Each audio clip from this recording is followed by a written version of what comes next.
तो नमस्कार, मैं पंडित ब्रजेश चंद्र पाठक मनोकामना ज्योतिष चैनल पर प्रस्तुत हूँ। आज की प्रस्तुति रहेगी लक्ष्मी नारायण योग और सूर्य का जो आज रात में मिथुन राशि में प्रवेश होगा, उसका सिंह राशि, कर्क राशि, मिथुन राशि आदि के ऊपर क्या प्रभाव पड़ने वाला है, इसका क्या सुप्रभाव, क्या दुष्प्रभाव, किस दृष्टिकोण से शुभ रहेगा, किस दृष्टिकोण से अशुभ रहेगा। इसलिए उस हिसाब से आप अपनी कार्य की योजना, कारोबार, उद्योग धंधा आदि, देश विदेश से इंपोर्ट एक्सपोर्ट आदि से संबंधित, हॉस्पिटल या प्लाटिंग आदि रियल एस्टेट से संबंधित जुड़े कार्यों के लिए आपको क्या सावधानी बरतनी है। मित्रों, मैंने पहले ही कहा कि यह जो वीडियो में बनाकर आपको हमेशा प्रस्तुत करते रहता हूँ, अवगत कराते रहता हूँ, एहसास कराते रहता हूँ, इसलिए कि आगे आपको किसी तरह की कठिनाई ना हो और तरक्की में कोई अवरोध ना आए, कोई ब्रेकअप ना लगे। इसके लिए आपको हमेशा सतर्क, अलर्ट कराते रहता हूँ, मार्गदर्शन ग्रह गोचर के पूर्व ही आपको कराते रहता हूँ। सर्वप्रथम हम अपने दर्शकों, मित्रों, श्रोताओं को और विशेष करके यजमानों को शुभ आशीर्वाद। सबको राम राम, सी राम मैं सब जग जानी, करो प्रणाम जोड़ जुग पानी। मैं यह चाहता हूँ, हमारी यही शुभकामना होती है कि सबकी दिन दुगुना रात चौगुना तरक्की हो, सब स्वस्थ हैं और नहीं दरिद्र कोई दुखी निधि ना हो, ना कोई दरिद्रता किसी को ग्रसे, ना कोई दुखी हो, ना कोई दीन हो। दैहिक दैविक भौतिक तापा, राम राज नहीं का हुई व्यापा। किसी को किसी प्रकार की दुख तकलीफ ना हो, यह हमारी शुभकामना आपकी तरफ से।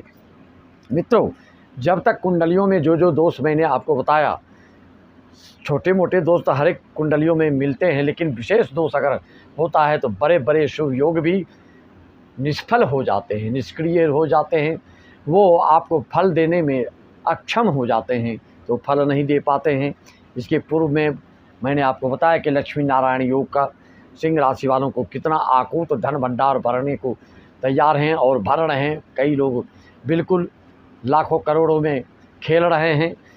जो भी स्टॉक मार्केट से, शेयर सट्टा आदि से इनकम करते हैं, उनके लिए भी बहुत शुभ फल चल रहा है। लेकिन इसके लिए मैं कभी भी किसी को बिना कुंडली विश्लेषण कराए सलाह नहीं देता कि आप इतना पैसा उसमें डालें, क्योंकि बहुत यजमान हमारे ऐसे हैं कि बोलते हैं लाखों डूब गए, करोड़ों डूब गए, महाराज मैं रोड में आ गया। भाई, आप रोड में आने के पहले ही अपनी कुंडली की विश्लेषण करा लें, क्योंकि आजकल आप जानते हैं शेयर सट्टा निवेश आदि में बहुत लोग बढ़ चढ़ करके हिस्सा ले रहे हैं। भले धार्मिकता उनमें ना हो, आस्तिकता ना हो, सात्विकता ना हो, पूजा पाठ में जप तप अनुष्ठान यज्ञ आदि में, प्रवचन आदि में ध्यान ना हो, लेकिन खाली हाय हाय पैसा करते हैं और मानसिक रूप से कोई विक्षिप्त हो जाता है, कोई अग्रेसिव हो जाता है, कोई डिप्रेशन में क्या क्या नहीं हो जाता है, पारिवारिक माहौल ख़राब हो जाता है, किसी को दाम्पत्य जीवन में लड़ाई झगड़ा हो रहा है, किसी को बाप बेटे में तो तुम्हें में हो रहा है। कहने का मतलब कुंडली में है, हर एक दोस्त पर आपको विचार करना चाहिए। जब पैसा के लिए आप इतनी जान दे रहे हैं, कर रहे हैं, बात सही है, बिना पैसे का कोई कार्य संपन्न नहीं होता है। धर्म का कार्य भी पैसे से ही होता है, लेकिन पैसे ही सब कुछ नहीं होता। इसलिए अपने स्वास्थ्य का ध्यान रखते हैं, अपने पारिवारिक माहौल का ध्यान रखते हुए, अपने धर्म की रक्षा करते हुए आप आगे बढ़ेंगे तो वह जो फल मिलेगा आपको, वो उसमें अस्थायित्व तो होगा। और उसके बाद जो भी आप तैयार होंगे, एस्टेब्लिश्ड होंगे, ऊंचाइयों को प्राप्त करेंगे, तो जल्दी आपका पतन नहीं होगा। इसलिए अपने धर्मशास्त्र में कहा गया है कि दशांश आप धर्म में हमेशा लगाएं, चाहे आप गरीब, निरुपाय, निरीह, दीनहीन आदि के हेल्प में लगाएं, परोपकार में लगाएं, या आपकी इच्छा हो तो अपने घर में ऑनलाइन पूजा भी आप अपने नाम गोत्र आदि से वीडियो कॉलिंग करके संकल्प करके करा सकते हैं और कराते हैं। आप देख रहे हैं, भारतवर्ष की बात छोड़िए, Germany, Japan, Canada, America, Nepal आदि से ऑनलाइन कराते हैं। आप हमारे कमेंट में जाकर पढ़ सकते हैं। भाई, ऑनलाइन पूजा वीडियो कॉलिंग करके आप डायरेक्ट संकल्प जब ले लेते हैं तो आपके नाम से पूजा पूरे विश्व में कहीं भी हो तो आपको निश्चित फ़ायदा देगा।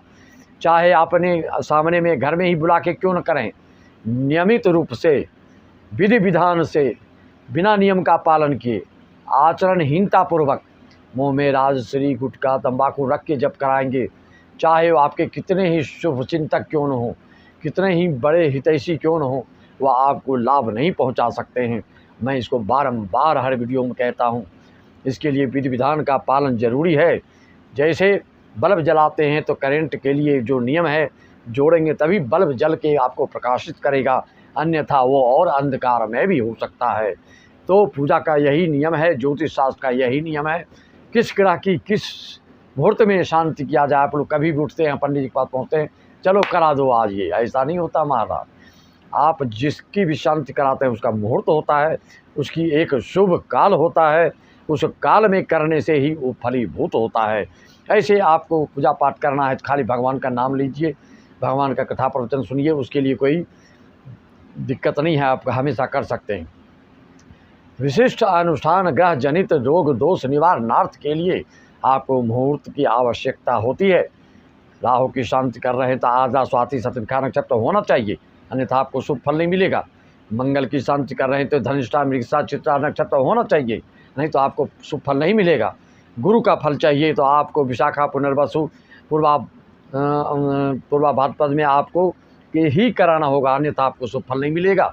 शनि की शांति चाहते हैं तो आपको पुष्य अनुराधा उत्तरा भाद्रपद में ही कराना होगा, अन्यथा शुभ फल नहीं मिलेगा। आप लोग बोलते हैं हम करा लिए, हम चले गए महाकालेश्वर, हम चले गए नासिक, हम चले गए वृंदावन धाम। कहीं भी जाएंगे नियम का पालन जरूरी है। कहीं भी जाएंगे जनेऊ पहनेंगे तो जो मंत्र का विधान बताया उसी मंत्र को धारण करना होगा आपको। ये नहीं कि कहीं तीर्थ स्थल में चले गए तो आप उल्टा पुल्टा कुछ करके आ जाएंगे, फिर भगवान के ऊपर शिकवा शिकायत करेंगे, भगवान ने मैंने इतना किया फिर भी भगवान ने फल नहीं दिया।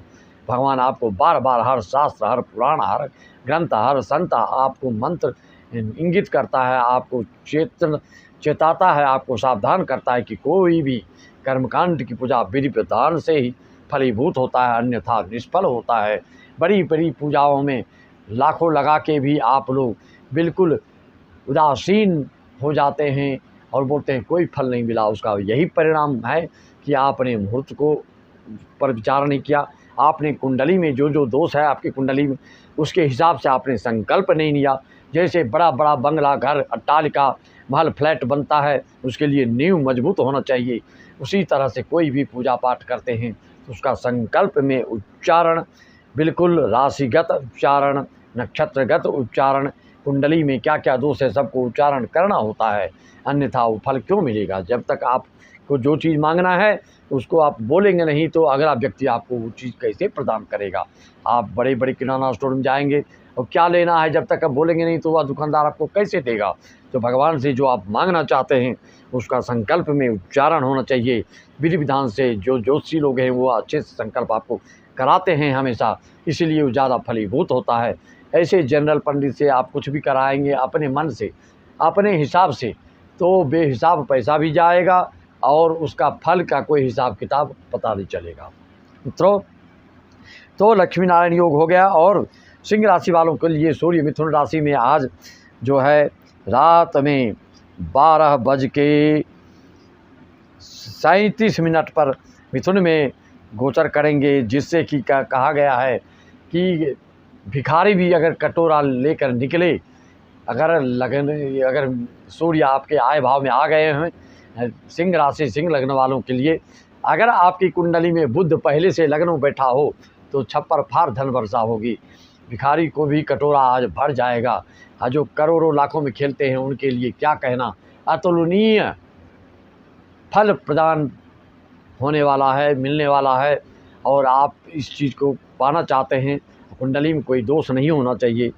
आपको मैंने पहले ही कहा, कोई बोल देता है आपको कि इतने साल में ये दोष खत्म हो जाता है, इतने साल में उसी को गांठ पकड़ के बैठे रहते हैं। किसी साल में कोई दोष खत्म नहीं होता है। जन्म के समय जो ग्रह गोचर है, आपका जन्म जन्मांतर के पाप पुण्य का जो उदय हुआ आपकी कुंडली में, जो ग्रह जहाँ पर बैठे हैं वह जीवन पर्यंत फल देते हैं।